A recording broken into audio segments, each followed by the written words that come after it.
di awan. Tapi carilah yang sholat. Dibangunkannya ibu malam-malam tahajud. Dibimbingnya ibu dunia akhirat. Kami tak usah lagi ceramahi Pak Ustadz, dah terlambat. Anak-anak ibu. Jangan nanti datang laki-laki meminang anak ibu, ibu buka gorden. Ah, inilah dia bang yang kita tunggu-tunggu. Tengok mobilnya baru. Begitu seminggu anak dinikahkan, balik menangis berurai air mata. Oma. Pas ditanya, kenapa kau menangis? Rental. Rupanya mobil itu mobil rental. Dunia tak dapat, akhirat melayang. Maka kita ini mau Rabbana atina fid dunya hasanah wa fil akhirati wa qina azabannar. Mudah-mudahan menantu-menantu ibu semuanya soleh-soleh. Tapi kalau saudara kandung boleh, karena kita tak wajib menafkahi saudara kandung. Tapi kalau dia susah kita tolong. Jadi kalau ada orang membayarkan zakat, hukumnya boleh. Suami tak boleh berzakat ke istri, karena istri itu wajib dinafkahi. Bagaimana kalau istrinya kaya, suaminya susah? Ibu bisnismen, rukonya 100 pintu, pintunya aja. Kaya raya ibu, duitnya banyak, mobilnya mewah. Suaminya ini susah. Bolehkah ibu membayar zakat ke suami? Boleh, karena suami tak wajib dinafkahi. Bang, kau tengok kau melarat betul, sini. Kau masuk dalam asnaf yang 8. Innamas shadaqatu lil fuqara wal masakin wal 'amilina 'alaiha wal mu'allafati qulubuhum wa fir riqab wal gharimin wa fi sabilillah wa ibnis sabil. Kau masuk dalam fakir miskin, bang. Nih. Tapi jangan kau macam-macam. Kalau sampai kau macam-macam, jadi kaedahnya tidak boleh berzakat kepada orang yang wajib dinafkahi. Paham? Jelas? Jadi kalau ada orang bilang Ustaz Somad itu ceramahnya tak jelas, dua kemungkinan. Pertama, paketnya tak ada. Yang kedua, poka. Nama kitabnya At-Targhib wa Tarhib. 155. Diriwayatkan dari sahabat Nabi namanya Abu Al-Juhaim Al-Ansari. Al-Ansari berarti dia orang Madinah. Kalau orang Makkah, muhajirin, karena dia pindah dari Makkah ke Madinah. Ansar artinya penolong, karena mereka menolong Nabi Muhammad SAW. Ansari artinya orang Madinah. Kecuali suami ibu, kalau ada namanya Ansari, itu orang Pekanbaru. Radhiyallahu an, Allah meridhoinya. Setiap disebut nama sahabat Nabi, radhiyallahu an, Allah meridhoinya. Ridho artinya senantiasa dapat rahmat Allah. Qala, dia berkata, qala Rasulullah sallallahu alaihi wasallam, Rasulullah bersabda, "Lau ya'lamul marrum baina yadayil musalli", seandainya orang yang lewat di depan orang sholat, ada orang sholat, kemudian dilewatinya di depan orang sholat.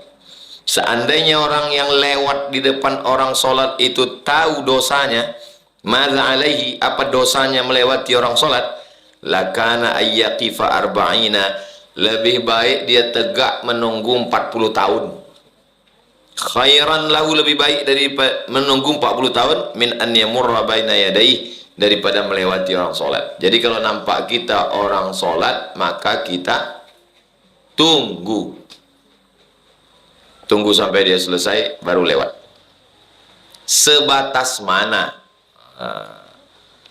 Ada orang sholat di sini, ini tempat sujud, lalu kemudian ibu mau lewat di sana, apakah ditunggu? Ada motor mau lewat di situ, apakah ditunggu selesai dia sholat? Nanti dijelaskan. Jangan kemana-mana setelah yang satu ini.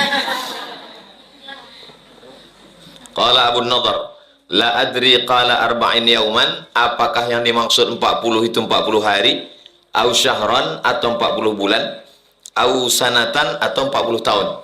Muttafaqun alaih. Hadis ini disepakati kesahihannya, ada dalam Sahih Bukhari dan ada dalam Sahih Muslim. Lebih baik tegak 40 tahun menunggu orang selesai sholat daripada melewati orang sholat.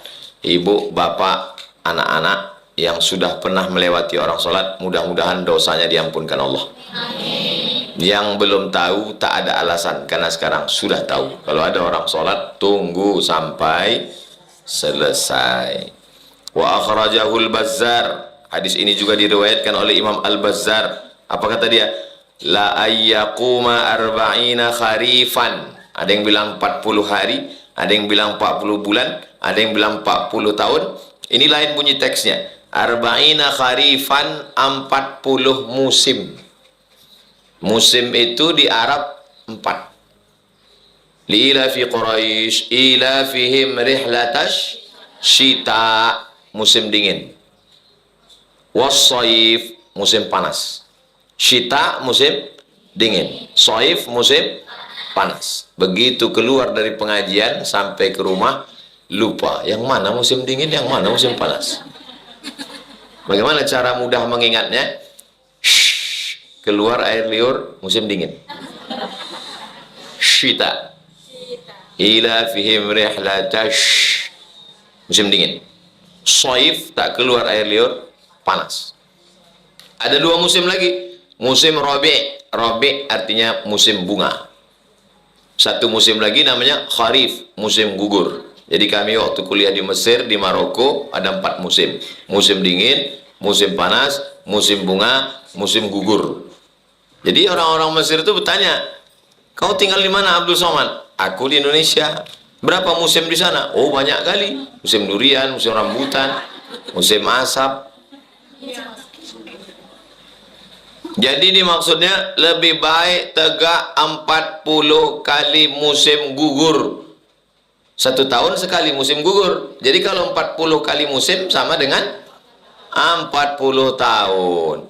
Artinya hadis ini redaksinya banyak, tapi substansinya, maknanya sama. Tidak boleh melewati orang sholat. Habis 155.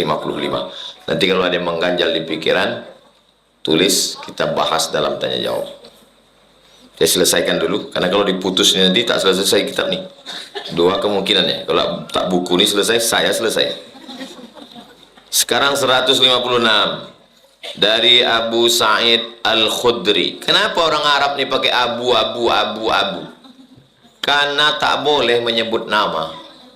Pantang menyebut nama orang.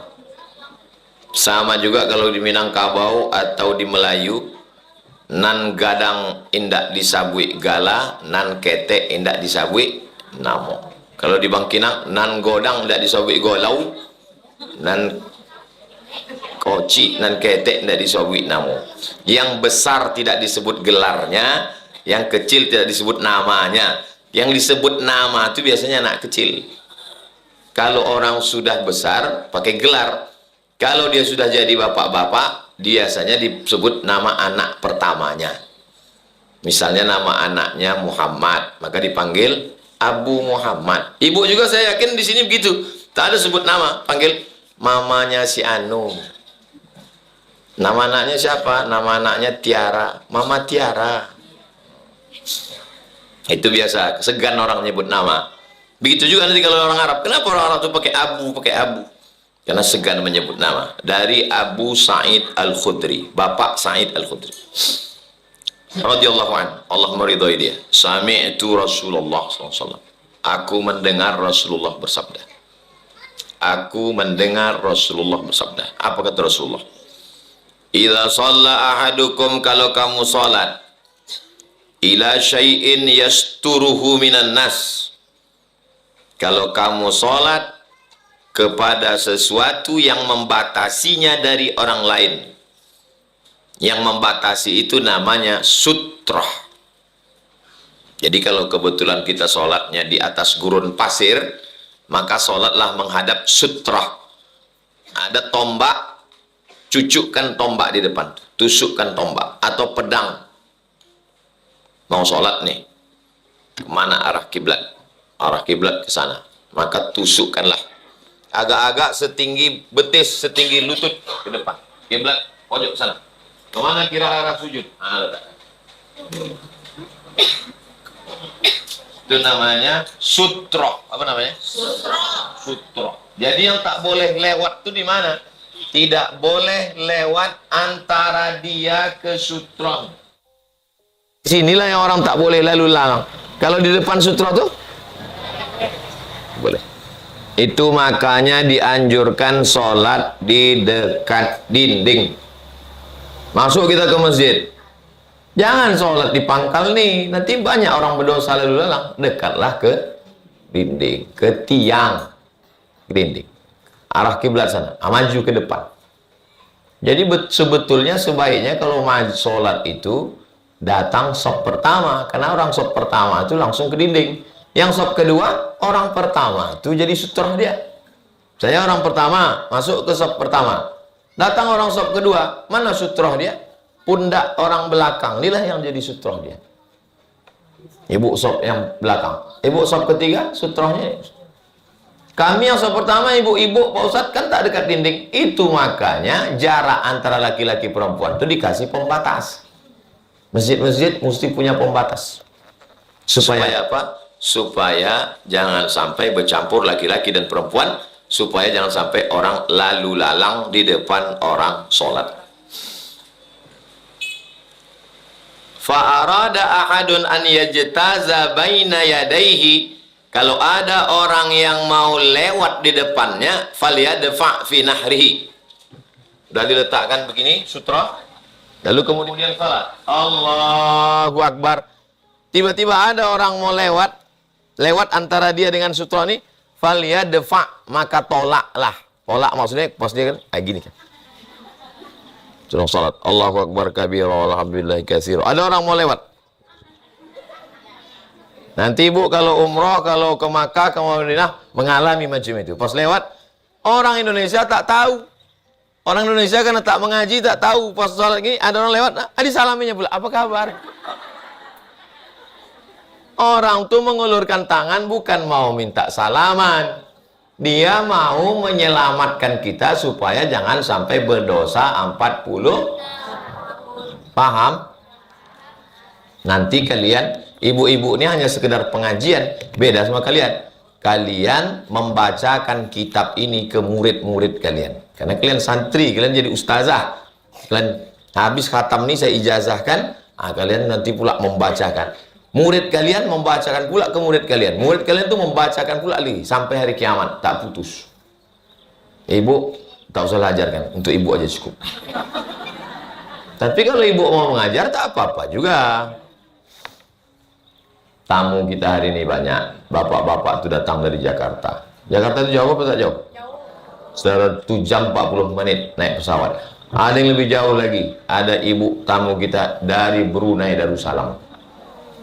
Ada dari Jakarta ibu-ibu.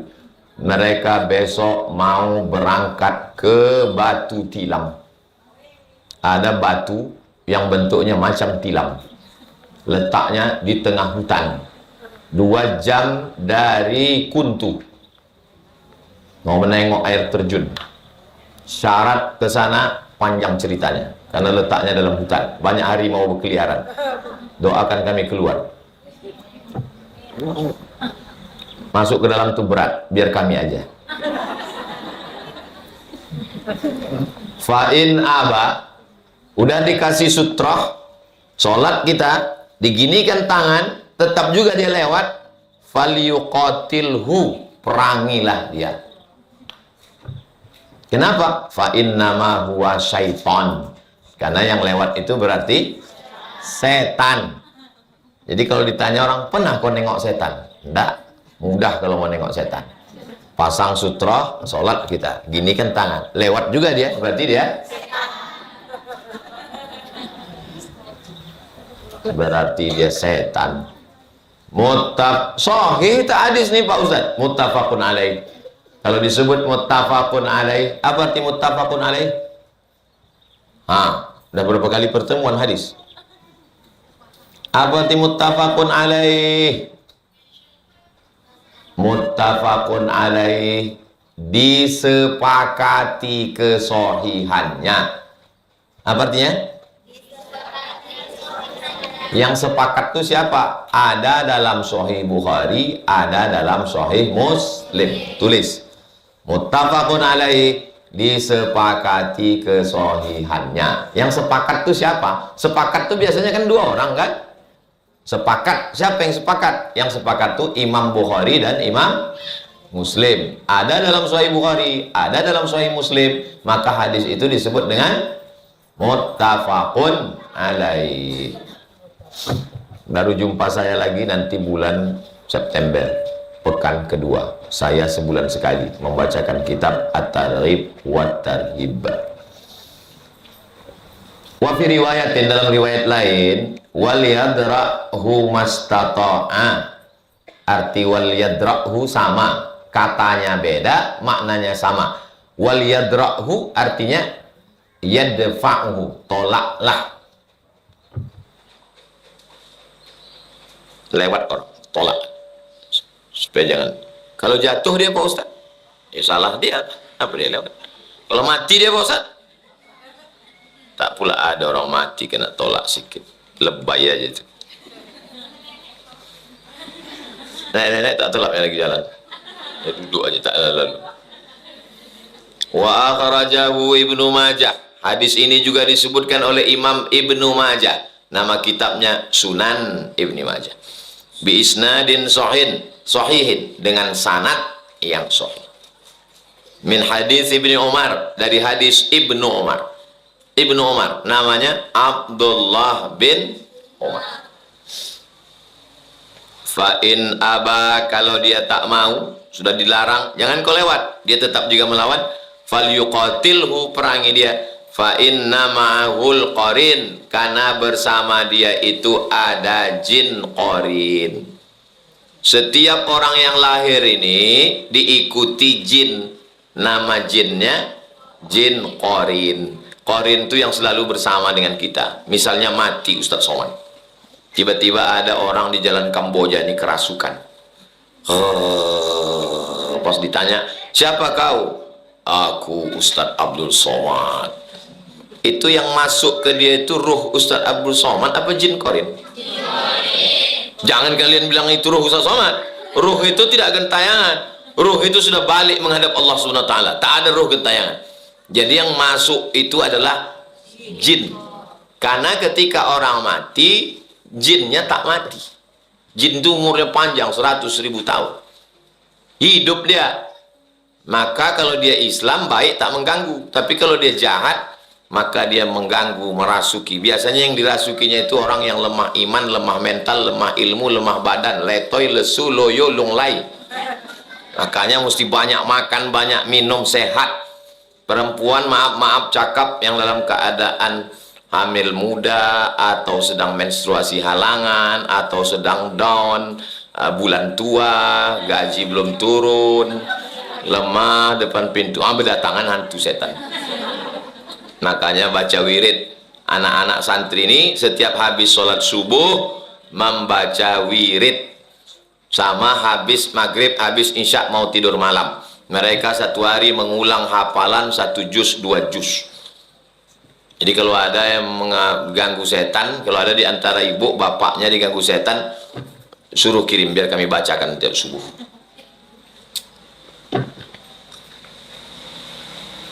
Fa inna ma'ahul qarin, karena bersama dia berarti ada jin qarin. Itulah mengapa setiap anak yang lahir itu menangis. Kenapa anak yang baru lahir itu menangis? Dicucuk setan itu pusatnya. Anak baru lahir itu menangis, kecuali saya. Saya waktu lahir kata mak saya tak menangis karena sakit. Sangka orang udah mati. Udah beberapa lama barulah menangis. Saya tanya, mak, saya kalau ceramah-ceramah nengok anak-anak kecil menangis, saya tanya, apalah anak-anak itu menangis? Kau dulu lebih parah lagi. Berapa lama aku menangis, mak? 7 bulan. Itulah maka suara saya menggelegar, karena menangisnya 7 bulan. Anak saya tak menangis, ketawa aja. Siapapun jumpai ketawa, asal jangan lapar. Sekarang kita masuk 157. Sampai jam berapa kita baca nih Pak Ustadz? Sampai setengah 6. Dari jam setengah 6 ke jam 6 kita jawab pertanyaan. Habis jam 6 pulang ke rumah masing-masing. Jangan ke rumah tetangga. 157 dari Jabir bin Abdullah radhiyallahu anhuma, dia berkata, Rasulullah SAW bersabda, bainar rajuli wa bainas syirki wal kufri tarkus shalah. Pemisah antara orang beriman dengan orang syirik dan kafir, pemisah antara perumahan Kamboja dengan perumahan Gria Purnama, pemisahnya adalah jalan raya. Pemisah antara orang beriman dan orang musyrik, orang kafir, pemisahnya satu. Apa itu? Meninggalkan sholat. Jadi siapa yang meninggalkan sholat berarti tak ada lagi pemisah. Siapa yang tidak sholat berarti mudah-mudahan suami ibu sholat. Kalau ada suami ibu yang tak sholat, jangan pulang dari sini ibu ceramahi. Abang kafir sini sebentar. Ngamuklah dia. Ibu cakap aja lembut-lembut. Nanti malam pas mau tidur, bang, nanti kok abang masuk neraka gimana ya? Apa? Kata dia. Tadi kami ngaji, katanya orang yang tak sholat itu kafir, bang. Kalau tak berani ibu ngomong begitu, besok pagi sambil masak nasi goreng.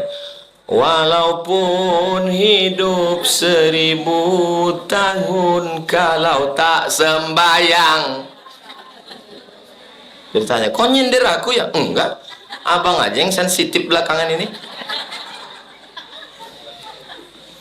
Ustadz Somad, cemana lah nasib saya nih, kata ibu-ibu jamaah. Kenapa bu? Laki saya tak sembahyang.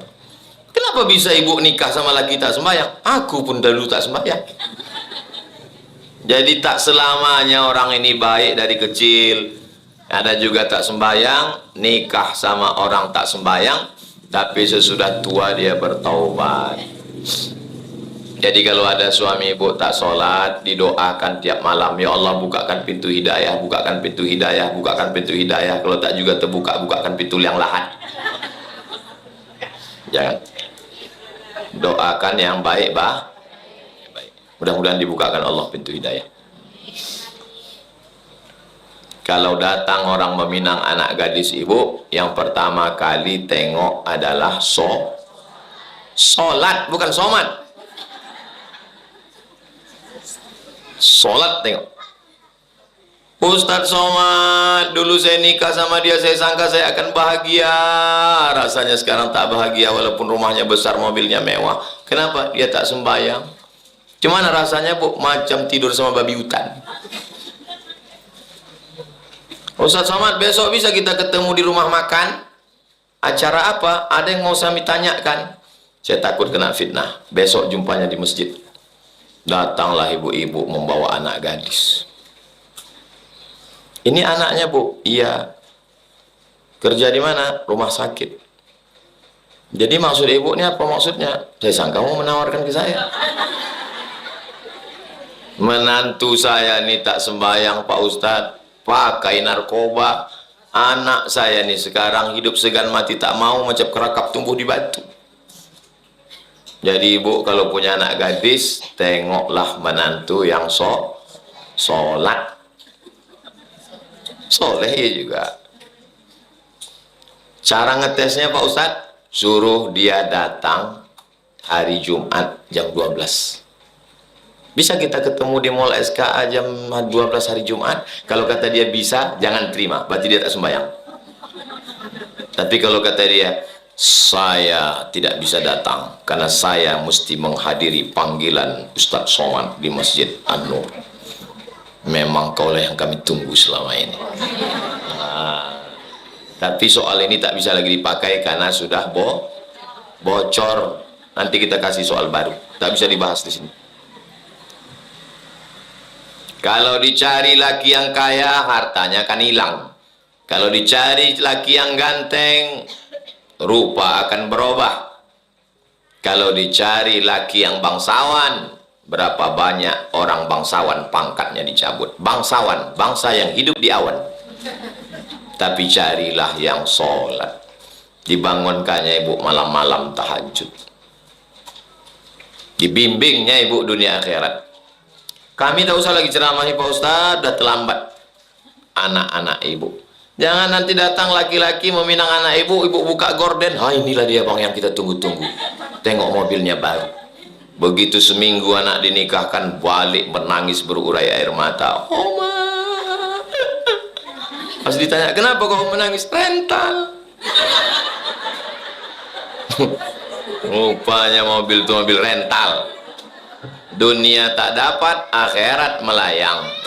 Maka kita ini mau Rabbana atina fid dunya hasanah wa fil akhirati wa qina azabannar.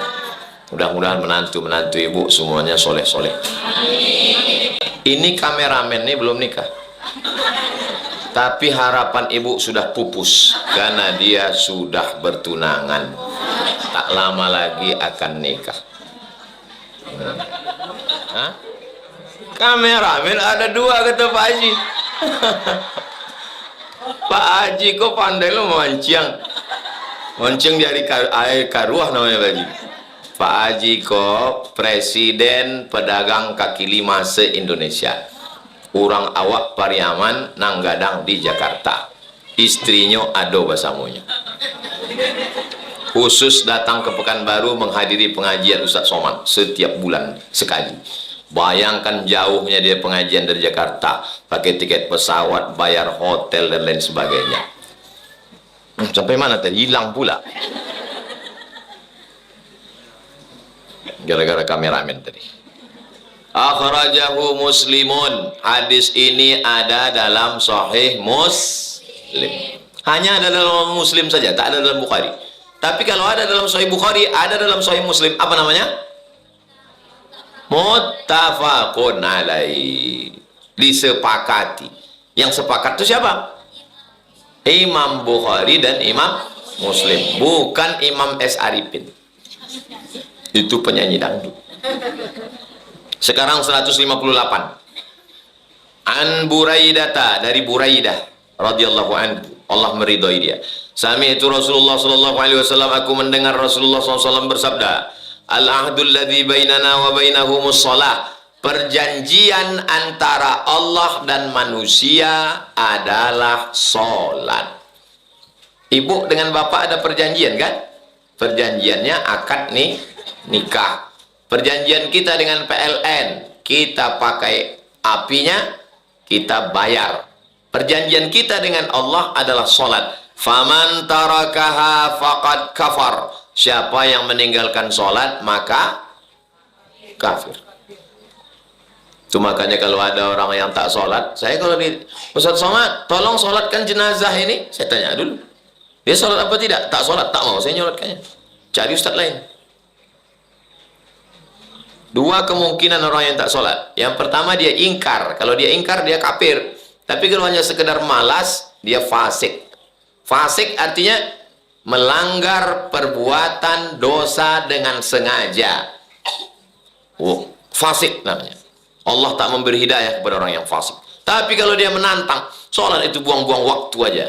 Nggak ada layak, nggak cocok lagi sholat zaman sekarang. Itu bukan fasik, tapi kafir. Nauzubillah. Rawahu Ahmad, diriwayatkan oleh Imam Ahmad. Wa Abu Dawud, Imam Abu Dawud, nama kitabnya Sunan Abi Dawud. Wa Nasai, Imam Nasai, nama kitabnya Sunan Nasai. Wa Tirmidzi, Imam Tirmidzi, nama kitabnya Sunan Tirmidzi. Wa sahhahahu huwa wa Ibnu Hibban. Hadis ini disahihkan Imam Tirmidzi dan Ibnu Hibban. Wal Hakim, Imam Al-Hakim juga mengatakan hadis ini sahih. Wa qala, kata Imam Al-Hakim, la na'rifu lahu illatan. Hadis ini tidak ada cacatnya. Kalau tak ada cacatnya berarti hadis itu sahih, bukan sholat. Qala al-musannifu, penulis kitab ini berkata, zahaba jama'atun minas sahabati wat tabi'in. Sekelompok sahabat Nabi dan tabi'in berpendapat, ila kufri man tarakas shalah. Siapa yang meninggalkan sholat maka dia kafir. Wa qala bihi minal fuqaha. Di antara ahli fikih yang mengatakan orang yang meninggalkan sholat itu kafir, yang pertama Imam An-Nakhai, yang kedua Imam Hakam bin Utaibah, yang ketiga Imam Abdullah ibn Mubarak, yang keempat Imam Ahmad bin Ambal, yang kelima Imam Ishaq bin Rahawai. Wa aqulu wa ba'du Syafi'iyah, kata Imam Ibnu Hajar Al-Asqalani, sebagian ulama mazhab Syafi'i berpendapat orang yang tak sholat berarti kafir. Selamatkanlah Allah anak cucu kami supaya sholat, jangan sampai tak sembahyang. Saya dari kecil, mak saya orangnya tegas, wajib sembahyang. Kami dulu kalau tak sembahyang dibangunkan. Kadang bapaknya membangunkan anaknya sholat. Ayo sholat subuh. Datang emaknya, biarkanlah bang, ini kan tanggal merah. Mana pula ada tanggal merah? Sholat tak ada libur. Capek saya udah sholat nih Pak Ustaz, sholat. Kemana tahu ada anak, kemanakan suami ibu. Apanya ini sholat terus, capek, kapan kita berhenti sholat? Tenang ya bang, malaikat maut udah di simpang panam. Kita sholat nih sebentar aja, cuman sampai mati. Mimdate mata ya bawati, mampus. Sudah mati nanti istirahatlah kita dari dunia ini. Yang sakit-sakit tenang, lahirnya diazankan, matinya disolatkan. Jadi waktu kita hidup ini pendek, cuman dari azan ke solat. Azan ke solat itu cuma 5 menit. Begitulah waktu kita singkat di dunia ini. Sekejap, sebentar, semenit, sedetik, tak lama lagi akan datang waktunya solat. 159 dari Ummi Habibah. Kira-kira kalau Ummi Habibah itu laki-laki apa perempuan? Jadi kalau ada orang mengatakan, kenapa Ustaz Somad kalau mengajar hadis itu periwayatnya laki-laki aja semua, kenapa kami perempuan ini tak pernah disebut dalam hadis? Kau tak pernah pengajian. Kalau kau pernah pengajian, waktu Ustaz Somad mengajar sore-sore bulan Agustus, pengajian Az-Zahra, disebutnya ada periwayat perempuan namanya Ummu Habibah. Anak perempuannya namanya Habibah, maka dia dipanggil Ummu Habibah. Nama ibu tuh Ramlah binti Abi Sufyan. Ramlah, nama-nama orang dulu. Ibu apa namanya? Bu Habibah. Bu apa namanya? Bu Ramlah. Bu apa namanya? Bu Khadijah. Bu apa namanya? Bu Fatimah. Bu apa namanya? Bu Aisyah. Nama orang sekarang, emak, siapa namanya? Catherine. Malah ditengok, hidung pesek, muka putih, tangan hitam. Sami'tu Rasulullah sallallahu alaihi wasallam, perempuan yang meriwayatkan hadis ini mendengar langsung dari Nabi. Ini menunjukkan zaman Nabi perempuan itu belajar. Jadi kalau ada orang mengatakan perempuan tak boleh belajar, sumur, kasur, dapur, ini bukan orang Islam. Karena orang Islam belajar. Anak-anak perempuan kita belajar 3 tahun ngapal Quran, habis ngapal Quran baca kitab, habis itu punya keterampilan kuliner, jahit baju dan lain sebagainya. Setelah itu mereka kuliah 4 tahun, S1, siap jadi guru, buka tahfiz Quran, jadi dosen, lanjut kuliah. Amin ya rabbal. Dan anak-anak ini adalah harapan calon ibu-ibu mertua. Amin. Ma min abdin muslimin, kalau ada seorang muslim, syaratnya muslim, yusalli lillahi ta'ala, solat karena lillahi ta'ala. Memangnya ada orang solat yang tidak lillah? Ada. Solat supaya ditengok mertua, solat supaya ditengok bini, solat supaya ditengok kamera streaming. Ma min muslimin, ma min abdin muslimin, kalau ada seorang hamba muslim, yusalli lillah, solat karena Allah Ta'ala, fi kulli yaumin, setiap hari, isnatai asyrata raka'ah, 12 rakaat. Siapa yang sholat tiap hari, sholat 12 rakaat, tatawu'an, sholat bukan sholat wajib. Siapa yang sholat tiap hari 12 rakaat, ghairi faridatin, bukan sholat fardu, illa banallahu lahu baitan fil jannah, dibangunkan Allah untuk dia satu rumah di surga. Hadis riwayat Muslim. Wa ashabus sunan, dan 4 ulama yang memiliki kitab sunan. Wahid Isnin, Selasa, Arba'ah, Khamsah, Sittah. Tulis kutub sittah. Kutub sittah. Kutub artinya kitab-kitab. Sittah artinya 6 kitab hadis Ahlus Sunnah wal Jamaah yang paling masyhur. Cara menghafalnya mudah. 2 jempol, tengok segini. 2 nih sahih. Yang 4 nih sahih. Sahih Bukhari, sahih Muslim. Sahih Bukhari, sahih Muslim. Sahih Bukhari, sahih Muslim. Kalau sepakat Bukhari dan Muslim, apa nama istilahnya?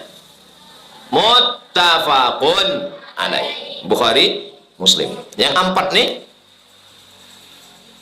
yang pertama Abu, yang terakhir Ibnu. Cara mudah menghafal. Yang pertama Abu, yang terakhir Ibnu. Abu Daud, Ibnu Majah. Abu Daud, Ibnu Majah. Yang 2 di tengah Nasai, Tirmizi. Nasai, Tirmizi. 6 kitab, 2 sahih. Sahih Bukhari, sahih Muslim. 4 yang atas Abu, yang bawah Ibnu. Abu Daud, Ibnu Majah. Yang tengah Nasai, Tirmizi. Sampai mati takkan lupa. Kalau begitu cara menghafal. Tapi kalau ngapalnya kacau, otak kita pun berkacau. Coba sebutkan 6 kutub sittah. 6 kitab Ahlus Sunnah wal Jamaah dalam bidang hadis. Sahih Bukhari, sahih Muslim. Abu, Ibnu. Abu Daud, Ibnu Majah. Yang tengah Nasai, Tirmizi. Enak jawab kalau rame-rame. Tak pun ingat, gerak-gerakkan aja mulut.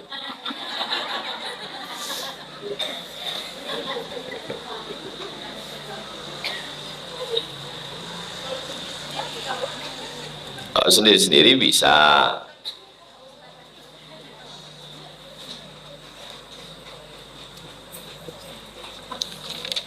Kencang kali kipas angin itu, hilang halaman. Wazadat Tirmizi, ditambah oleh Imam Tirmizi. Yang 12 rakaat itu mana-mana aja dia. Ini dia. Arba'an qabla zuhri. Arba'an sampai qabla, sebelum zuhur. Sebelum zuhur 4 rakaat. Rakaataini ba'daha, 2 rakaat setelah zuhur. Rakaataini ba'dal maghrib, 2 rakaat setelah maghrib. Rakaataini ba'dal isya, 2 rakaat. Rakaataini qabla salatil ghada, 2 rakaat sebelum subuh. Kita hitung. 4 rakaat sebelum zuhur, 2 rakaat setelah zuhur, 2 rakaat setelah maghrib, 2 rakaat setelah isya, 2 rakaat sebelum subuh. Berapa rakaat semuanya? Saya ulang sekali lagi. 4 rakaat sebelum zuhur, 2 rakaat setelah zuhur, 2 rakaat setelah maghrib, 2 rakaat setelah isya, 2 rakaat sebelum subuh. Berapa rakaat semuanya? 12 rakaat untuk booking 1 tempat di surga. Itulah mengapa kita sebelum dan setelah. Ustaz Somad kami tengok tak pernah qobliyah. Ustaz qobliyahnya di mana? Di kamar. Saya qobliyah di kamar. Habis itu baru saya datang ke aula, baru sholat dengan anak-anak. Habis itu baru ba'diyah. Jadi kalau ada nanti ibu tengok bapak-bapak orang setelah sholat, tak ada dia qobliyah, tak ada ba'diyah. Pas ditanya, kau tak masuk, tak mau punya rumah di surga? Aku di kaki 5-nya aja tak apa. Ini orang tidak seimbang. Dia kalau bangun rumah mau yang besar, mau yang cantik, ada kolamnya, ada tamannya, ada indah. Kalau mau makanan lengkap, ada dessertnya, ada snacknya, ada macam-macamnya. Tapi giliran sholat, yang pokok-pokok aja. Orang kalau cuma sholat subuh 2 rakaat, zuhur 4 rakaat, asar 4 rakaat, maghrib 3 rakaat, isya 2 rakaat, isya 4 rakaat, tak pakai sunat, itu sama macam orang makan nasi pakai kecap.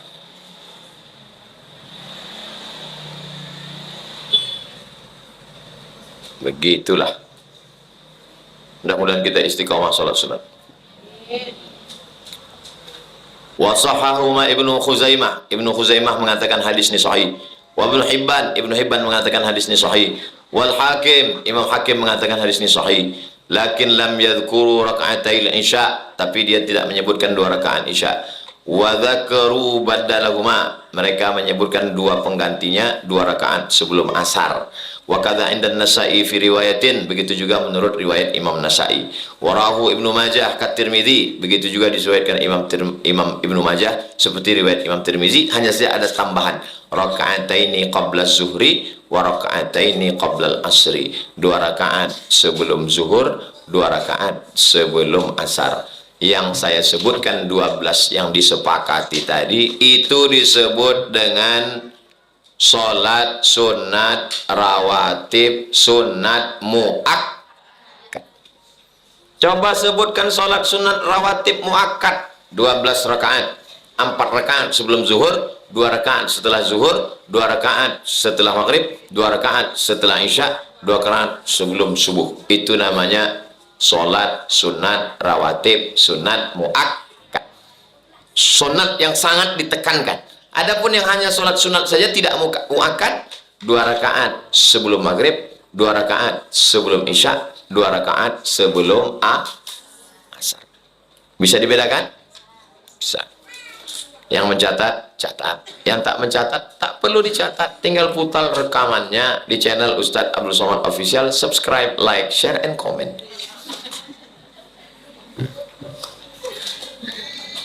Terakhir 160.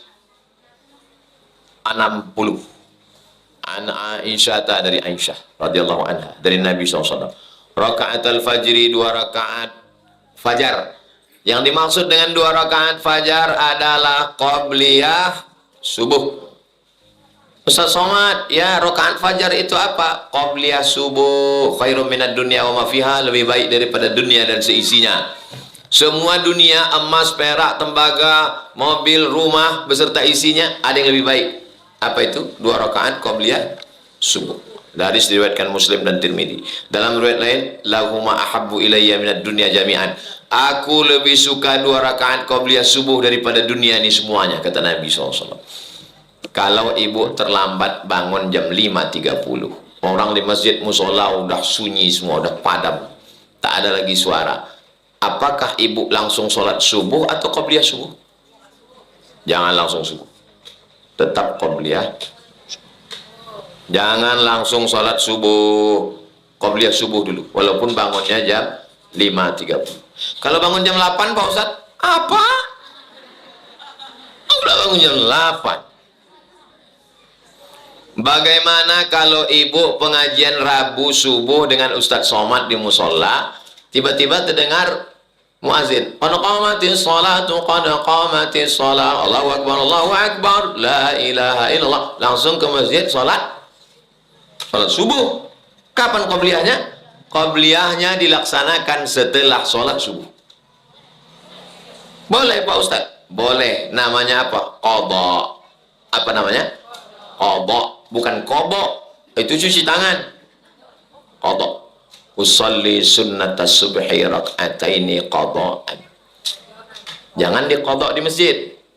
Nanti orang di masjid berbisik. Salat apa dia itu? Sosek. Qadha'nya nanti di rumah. Aku tengok kau sejak mengaji sama Ustaz Somad ni makin rajin. Teruskan mengaji. Itu yang saya mau. Saya tak mau ibu-ibu ni mengeluh. Ku tengok kau sejak ngaji sama Ustaz Somad ni makin banyak iuran. Ada iuran kuih kota, ada iuran jilbab, ada ibu ngaji di sini ada iuran? Tak mau saya memberatkan. Yang penting mengaji.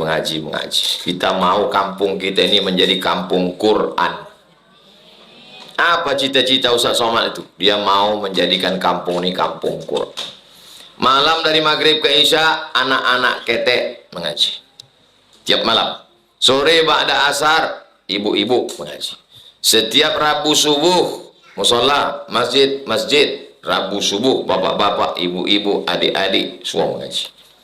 Anak-anak TK, SD, SMP. Nanti anak-anak ini habis SMP 3 tahun masuk SMA. TK, SD, SMP, SMA, panjang umur, murah rezeki, ada duit. Doakan supaya bisa membuat sekolah S1. Tak ada alasan. Jadi masing-masing semua sudah ada. Ibu-ibu, bapak-bapak, anak-anak, Kami Pak Ustadz nenek-nenek gabungkan aja, terserah mau masuk TK mau masuk terserah. Wa fi lafzin, dalam satu lafaz, lam yakunin Nabi SAW ala syai'in minan nawafili asyaddu ta'ahudan minhu ala raka'atil fajri. Nabi tidak pernah meninggalkan sholat sunat kecuali sholat sunat. Tahajud juga, tahajud dengan ini juga Nabi tak pernah meninggalkan. Witir juga tak pernah. Termasuk sholat-sholat sunat yang tak ditinggalkan Nabi adalah sholat sunat qabliyah subuh. Muttafaqun alaih. Apa arti muttafaqun alaih? Disepakati kesohihannya. Yang sepakat itu dua orang imam. Siapa dia? Bukhari dan Muslim. Ingat sampai mati. Kita cukupkan sampai 160. Pertemuan akan datang, panjang umur sehat badan, kita akan masuk ke 161. Andai panjang umur dapat pahala. Kalau tak panjang umur mati dalam sebulan nih, tetap dapat pahala. Innamal amalu bin niat. Orang mendapatkan sesuai dengan niatnya. Pas jam setengah 6. Sampai ke jam 6 kita jawab pertanyaan-pertanyaan. Tak ada pertanyaan, balik.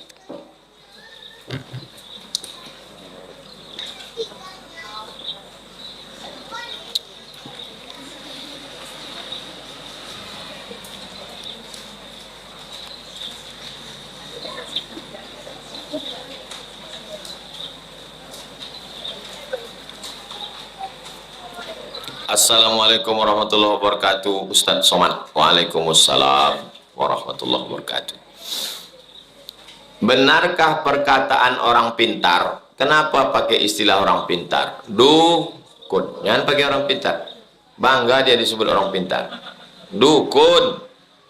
Kata dukun, disuruhnya memindahkan makam karena kakak ipar saya itu sakit panas perutnya. Karena ruh anak yang sudah gugur itu dimakamkan di pemakaman umum. Maka kata dukun tuh pindahkan itu. Itulah menyebabkan perut kau tuh panas. Dukun, untunglah kau hidup 2022. Kalau hidup kau zaman Umar bin Khattab, mati kau. Di zaman Umar bin Khattab, dukun-dukun dirazia. Dukun-dukun ditangkap, kasih waktu bertobat 3 hari. Tangkap hari apa nih? Tangkap hari Jumat, kasih waktu 3 hari. Sabtu, Ahad, Senin. Senin sore habis asar tanya, kau tobat? Iya, lepaskan. Kau tobat? Tidak. Pancung kepalanya. Dukun tuh halal darah. Masih ada orang sekarang masih percaya sama dukun. La ilaha illallah. Cinta ditolak, dukun bertindak. Man ata kahinan, siapa yang datang ke dukun, fasaddaqahu bima yaqul, percaya pada cakap dukun, falam tuqbal lahu salatun arba'ina lailah, tak diterima sembahyangnya 40 hari 40 malam. Man ata kahinan, siapa yang datang ke dukun, fasaddaqahu bima yaqul, percaya pada cakap dukun, faqad kafara bima unzila ala Muhammad, maka kafirlah dia terhadap apa yang diturunkan kepada Nabi Muhammad SAW. Sudah ingkar kepada Al-Quran. Yang datang ke dukun. Dukun itu pembohong, penipu. Dukun itu pakai berkawan sama hantu, sama setan, sama jin. Yang sudah sempat ke dukun, apa boleh buat? Bertobat. Usolli sunnatat taubat raka'atain lillahi ta'ala. Jangan ke dukun lagi. Ustaz pernah ke dukun? Pernah. Dukun apa? Dukun sunat. Apa boleh zakat harta kepada saudara sendiri yang tak mampu? Tidak boleh berzakat kepada orang yang wajib kita nafkahi. Adinda, istriku, ini ku kasih duit 2 juta zakat abang sekaligus belanja kita bulan ini. Tidak bisa. Tidak boleh berzakat kepada orang yang wajib dinafkahi. Siapa yang wajib dinafkahi oleh seorang laki-laki? Pertama, bini. Yang kedua, anak. Yang ketiga, orang tua. Yang keempat, mertua kalau tak mampu. Maka kelima orang ini tak wajib, tidak boleh dizakat, tak boleh bayar zakat ke dia. Tapi kalau saudara kandung, boleh. Karena kita tak wajib menafkahi saudara kandung. Tapi kalau dia susah, kita tolong. Jadi kalau ada orang membayarkan zakat, hukumnya boleh. Suami tak boleh berzakat ke istri, karena istri itu wajib dinafkahi. Bagaimana kalau istrinya kaya, suaminya susah? Ibu bisnismen, rukonya 100 pintu, pintunya aja. Kaya raya ibu, duitnya banyak, mobilnya mewah. Suaminya ini susah. Bolehkah ibu membayar zakat ke suami? Boleh, karena suami tak wajib dinafkahi. Bang, kau tengok kau melarat betul, sini. Kau masuk dalam asnaf yang 8. Innamas shadaqatu lil fuqara wal masakin wal 'amilina 'alaiha wal mu'allafati qulubuhum wa fir riqab wal gharimin wa fi sabilillah wa ibn sabil. Kau masuk dalam fakir miskin, Bang. Tapi jangan kau macam-macam. Kalau sampai kau macam-macam, jadi kaedahnya tidak boleh berzakat kepada orang yang wajib dinafkahi. Paham? Jelas? Jadi kalau ada orang bilang Ustaz Somad itu ceramahnya tak jelas, dua kemungkinan. Pertama, paketnya tak ada. Yang kedua, pokak. Apakah wajib anak bayi yang sudah meninggal diakikahkan? Mazhab paling tua Hanafi. Nomor 2 Maliki, nomor 3 Syafi'i, nomor 4 Hambali. Tulis, tak ingat. Pertama Hanafi meninggal 150 Hijrah. 2 Maliki meninggal 179 Hijrah. Ketiga Syafi'i meninggal 204 Hijrah. Keempat Hambali meninggal 241 Hijrah. Jelas? Sepakat 4 mazhab tidak ada yang mewajibkan akikah. Akikah itu hukumnya sunat muakkad, sama dengan yang 12 rakaat tadi.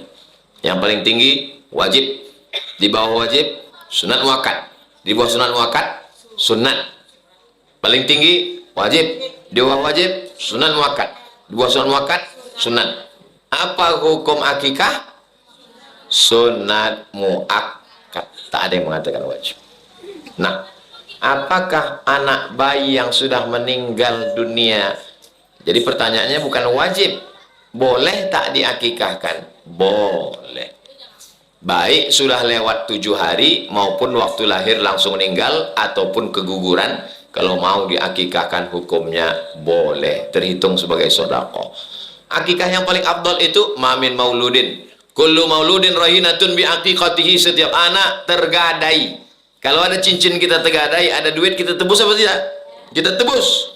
Maka cara menebus anak, tuzbahu anhu yauma sabi'ihi, sembelihkan kambing hari ke-7. Yuhlaku, cukurkan rambutnya. Wa yusamma, kasih nama yang bagus.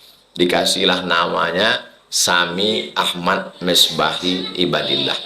Hari ke-7 dipotongkan rambutnya, dikhitankan sekalian, dipotongkan kambing. Ada sampai ayamnya, ada sampai gulai kambingnya ke ibu?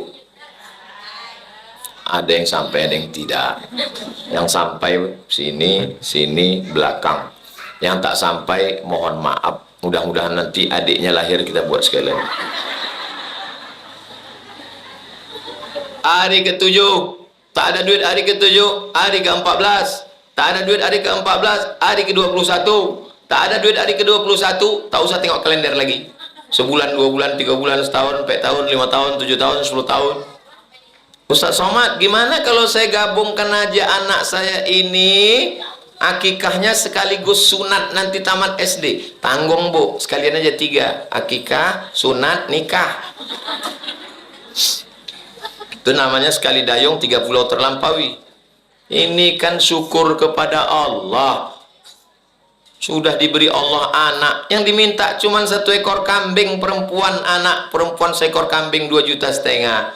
Kalau anak laki-laki cuma diminta 2 ekor 5 juta paling mahal. Itu pun kambing udah gemuk, hampir sebesar kambing, hampir sebesar lembu.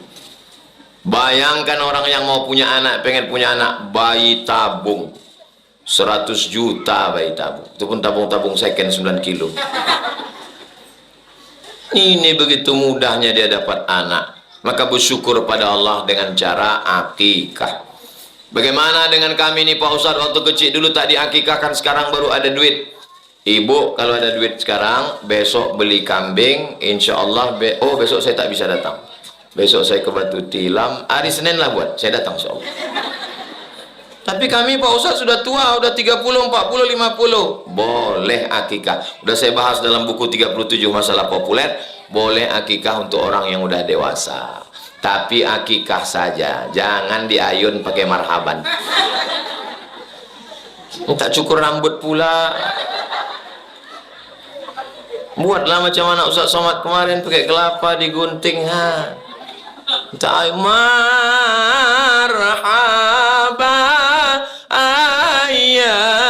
Nur. Oh, sangka yang mau diayun ni anak, tengok bukan nenek itu duduk. Ilaha illallah. Oh, khawatirnya tiang kau patah.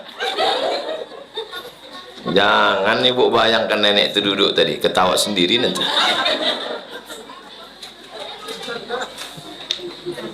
Syukran Ustazah Silvi. Bagaimana kalau sholatnya tidak 5 waktu, kadang-kadang sholat, kadang-kadang tidak. Ini Bu, ini sebetulnya bukan mau bertanya, ini menawar. Mau menawar. Tak ada tawar-menawar Bu. Tidak ada tawar-menawar. Harga mati. Subuh, zuhur, asar, maghrib, isya. Laki-laki tambah satu lagi, Jumat. Dari kecil terlonjak-lonjak, sudah besar terbawa-bawa, udah tua terubah? Tidak. Dari kecil ini lonjak-lonjakkan dia. Dari kecil inilah bawakan dia mengaji sini. Dari kecil inilah bawakan dia ke surau. Nanti kalau sudah dia jadi buluh itu bisa dibentuk kalau dia masih putih rebung. Tapi kalau sudah jadi buluh bambu kuning, 2 kemungkinan. Kalau tidak, dia patah, kepala awak pocah. Apakah sholat sunat sapar itu dilaksanakan sebelum azan? Sholat sunat fajar dilaksanakan sebelum azan atau antara azan dan iqamah?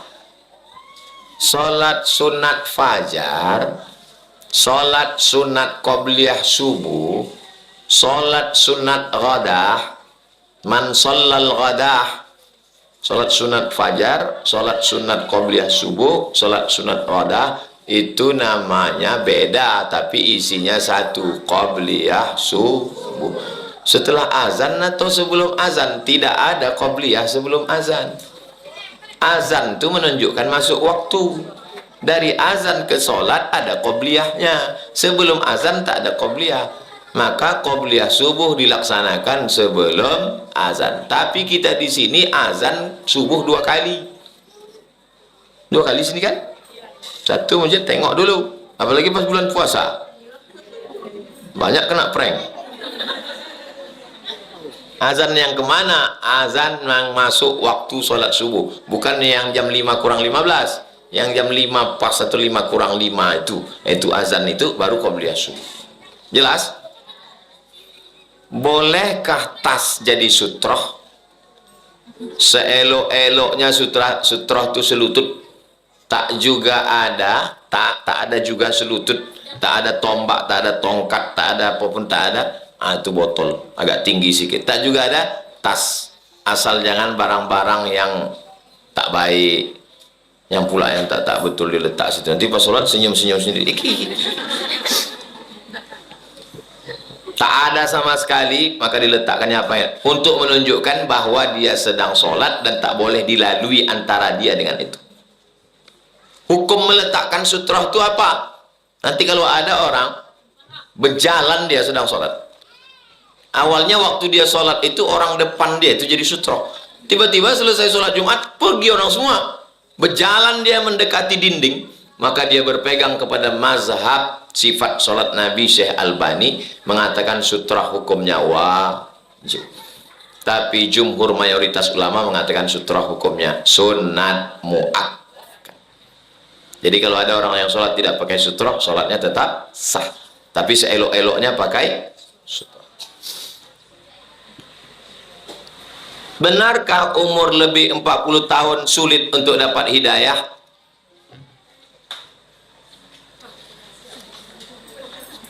Nabi dapat wahyu umur 40.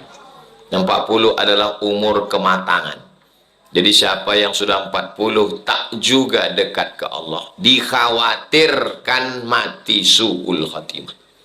Tapi hidayah terbuka bagi siapa saja. Sampai mau sakratul maut pun tetap dibukakan pintu hidayah. Mana dalilnya bahwa orang yang mau sakratul maut tetap dibukakan pintu hidayah? Orang yang sakit keras di ruang ICU, kalau mau mati, sunnah ditalkinkan ke telinga sebelah kanan. La ilaha. Itu menunjukkan hidayah tetap ada. Walaupun umurnya 100 tahun, dah mau mati. Nanti mana tahu ibu pergi ke rumah sakit umum Arifin Ahmad, ada orang mau mati. Terus ibu disuruh minta, tolong bisikkan la ilallah. Enggak, pintu hidayah sudah tertutup, mati aja lah. Tetap bisikkan ke telinganya, la ilaha illallah. Kalau sudah nampak lidahnya bergerak, suaranya sudah tak keluar lagi. Kalau sudah nampak lidahnya bergerak, la ilaha illallah. Jangan ganggu lagi, diam. Jangan meracau. Sampai kalau dia mengigau, meracau, kan orang mau mati itu macam-macam. Tiba-tiba dia nanya, berapa harga sawit? Macam mana solar? Minyak goreng udah turun belum?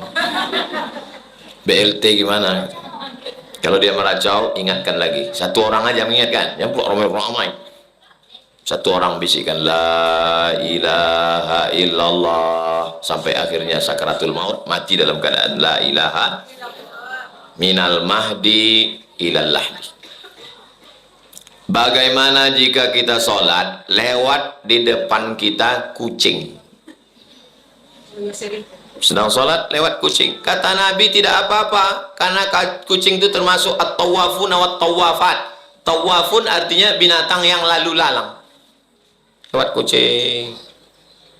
Kucing ini pun pas kita tak sholat, tak ada dia lewat. Kita lewat pula, tak apa-apa. Pas kita sholat lalu kucing, tak apa-apa. Bagaimana kalau kita sholat anak kecil lewat? Nabi pernah sholat sujudnya lama. Lama lah Nabi ini sholat. Sahabat heran. Jangan turun wahyu. Begitu Allahu Akbar, rupanya cucunya naik ke tengkuk. Jadi anak kecil dibiasakan sholat sama kita, sholat sunat di rumah. Adapun ke masjid, tengok dulu. Anak yang belum mumayyiz 5 tahun ke bawah, jangan bawa. Karena dikhawatirkan dia mengganggu orang. Bagaimana cara membedakannya? Kalau dikasih isyarat dia ikut, itu udah mumayyiz. Ribut dia, shh, diam dia, bawa lah. Tapi kalau kita gini kan, shh, diginikannya pula awak. Jangan, berkelahi kita nanti di masjid. Begitu. Ada bapak-bapak tua, kacamata diletakkannya di kaki, takut jatuh waktu ruku. Allahu Akbar. Begitu takbir, anak ini pun lari. Bapak ini takut kacanya kena pijak, asal anak ini lewat, baik katanya. Begitu salam, assalamualaikum warahmatullahi wabarakatuh, assalamualaikum warahmatullahi wabarakatuh, anak wa angkol. Berkelahi dalam masjid. Tapi jangan sampai mengamuk anak dibawa ke masjid. Jangan sampai anak-anak ini dibawa naik darah tinggi saya. Kalau di masjid masih ada anak-anak, insya Allah masjid masih tetap ramai ke depan. Tapi kalau masjid sudah tak ada lagi anak-anak, na'udzubillah, dikhawatirkan masjid itu hilang dari muka bumi. Maka saya tak pernah marah ke anak-anak di masjid, karena anak-anak itu yang akan melanjutkan sholat berjamaah. Betul. Apa hukum orang melewati orang sedang sholat di Makkah? Darurat. Laki-laki dengan perempuan sholat bersentuhan batal apa batal? Batal. Tapi kalau sedang tawaf, darurat. Di Makkah, orang hukum Makkah tak bisa dibawa ke musola kita. Hukum di Masjidil Haram tak bisa dibawa, karena di situ darurat tingkat tinggi. 4,7 juta orang berkumpul di tempat yang sama dari seluruh penjuru dunia. Kalau mampu tunggu, kalau tak mampu maafu anhu, termaafkan. Pertanyaan ini bagus, karena mana tahu sampai di Makkah nanti. Amin ya Rabbal. Apakah ada kewajiban suami terhadap saudara perempuannya jika orang tuanya sudah meninggal dunia? Ibu perempuan kan? Tak ada perempuan jadi-jadian. Wali ibu pertama ayah, yang kedua datuk, yang ketiga abang, yang keempat adik, yang kelima abang ayah, yang keenam adik ayah. Bisa diulang sekali lagi? Ayah, atuk, abang, adik, abang ayah, adik ayah. Ini pertanyaannya, Apakah ada kewajiban suami terhadap saudara perempuannya? Ibu punya suami, suami ibu ngurus adiknya, lalu ibu marah, kenapa abang ngurus adik abang? Ibu salah total, karena suami ibu adalah wali. Itulah pentingnya mencari istri yang mengaji. Adik abang itu udah besar, untuk apa abang ngurus? Aku walinya, bodoh. Kau kenapa tak mengaji? Apakah ada sholat pengganti yang pernah kita tinggalkan dulu Pak Ustadz? Sholat yang ditinggalkan dulu wajib diganti. Sepakat 4 mazhab. Mazhab paling tua? Nomor 2? Nomor 3? Nomor 4? Sepakat 4 mazhab. Sholat yang ditinggalkan setelah akil balik. Waktu anak-anak Anda. Setelah akil balik sampai taubat wajib diganti. Cara menggantinya, selesai satu sholat maghrib nanti, sholat lagi qadha.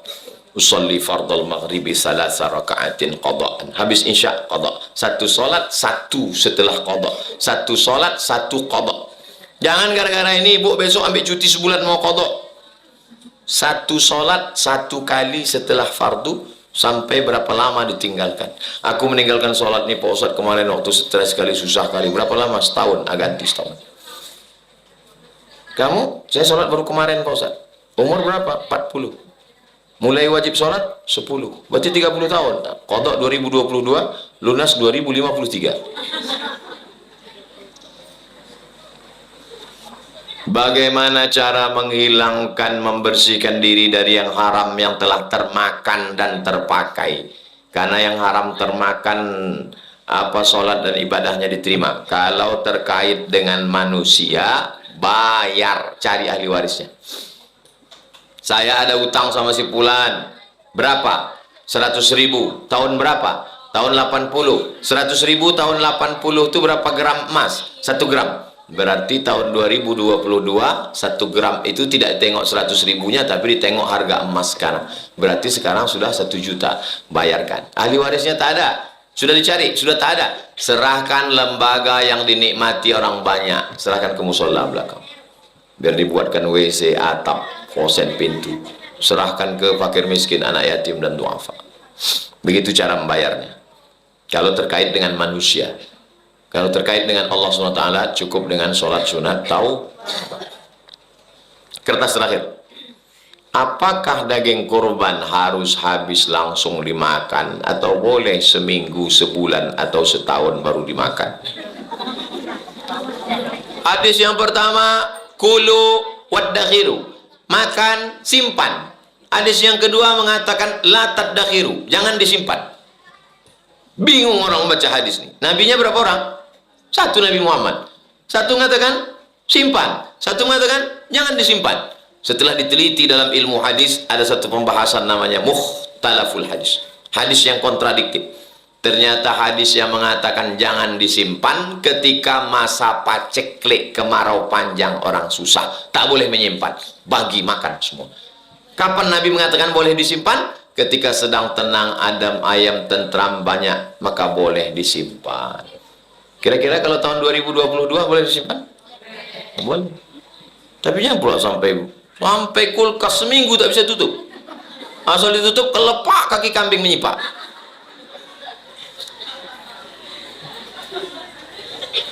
Satu kupon cukup lah. Kalau saya peturunkan masjid-masjid yang menelpon, Assalamualaikum, Waalaikumsalam. Ini ada satu jatah Ustaz, satu kupon.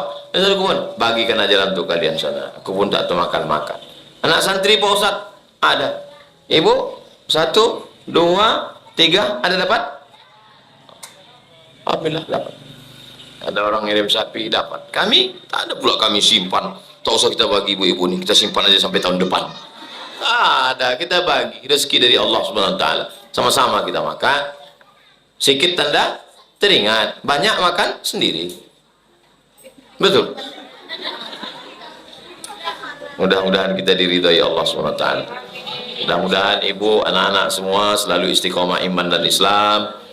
Kasih kita kesempatan sehat untuk beramal soleh, selalu bersilaturahim. Jangan sampai buat dosa tak tahu kita tak kapan mati menghadap Allah.